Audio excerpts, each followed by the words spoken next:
here stands the most miserly person in the world.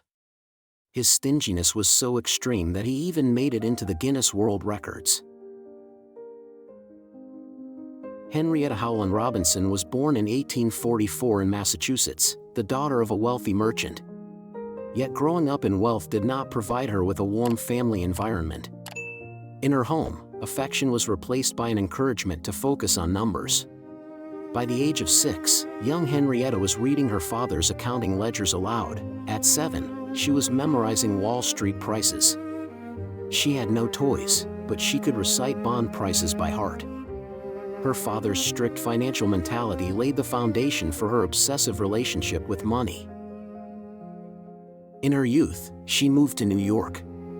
At that time, Wall Street was a man's world. It was almost unthinkable for a woman to be seen as an investor.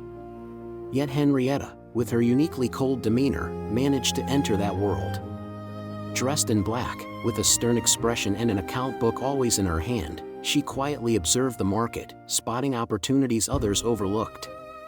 Over the years, the young woman underestimated by men became one of the sharpest minds on Wall Street. During this period, she met and married Edward Henry Green. The couple had 2 children, Ned and Sylvia. However, motherhood did not soften Hetty. On the contrary, her frugality grew even more rigid. She avoided every expense she considered unnecessary, even at home, and raised her children under these strict financial rules. The breaking point in the marriage came when Edward's poor investments plunged him into enormous debt. When he lost his entire fortune, Hetty feared for her own assets. As a result, she distanced herself from her husband entirely. Although they never divorced legally, the marriage effectively ended. Edward moved to another city, while Hetty began living with her children in cheap hotels. They led a life that seemed nothing like a wealthy businesswoman and her children, frequently changing hotels, avoiding even basic rent costs. Her son Ned's misfortune became the most notorious example that spread Hetty's reputation across the country. When Ned was a child, he seriously injured his leg.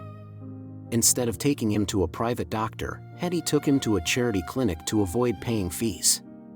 After long waits, a careless examination, and delayed treatment, the wound became infected. Hetty still refused to see a paid doctor, and the situation became irreversible. Ned's leg had to be amputated. Some historians argue that the details of the story are exaggerated, yet one undeniable truth remains: Hetty delayed proper treatment, and the consequences were severe. Despite her severity, Hetty Green possessed extraordinary financial intelligence. When the great American banks were on the brink of collapse during the Panic of 1907, some survived only because she provided them with cash loans.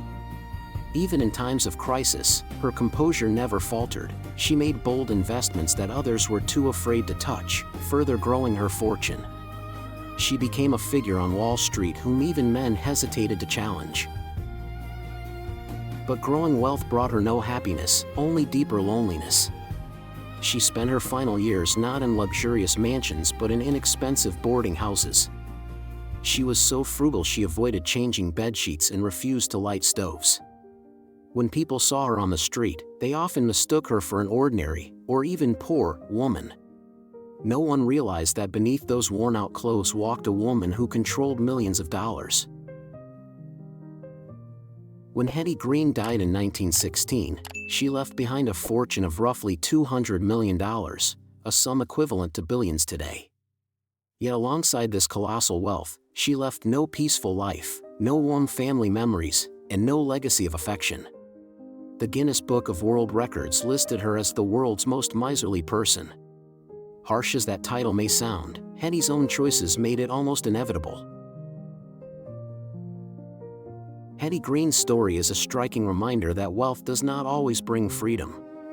She mastered the management of money, but ultimately became its prisoner. She held onto her fortune, yet happiness slipped through her fingers. She lived as one of the richest women in the world, and died as one of the loneliest. Please don't forget to subscribe to my YouTube channel, and support us by liking and sharing my content.